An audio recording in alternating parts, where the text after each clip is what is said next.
This how I be rhyming when I go to London, when I go to Amsterdam. They like that you frying.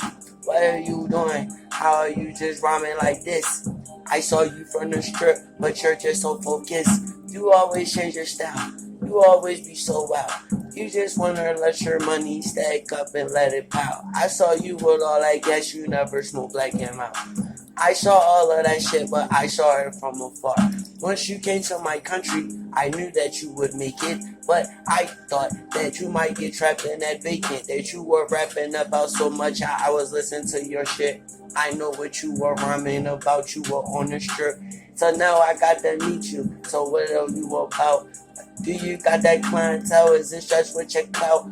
Or do you just be talking and just running your mouth? Well, let's see. Precise on thin ice like Gretzky. Saying it like it just had to be in another galaxy. He started the rhyme, started rapping me. I listened cause it didn't shame. Oh man, it's a damn casualty. I don't wanna hear it again. I told him it was cool, then I took his CD.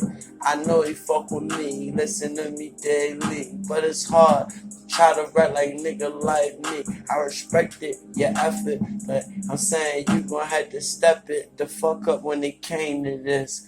Precise, he deranged his shit, intellect.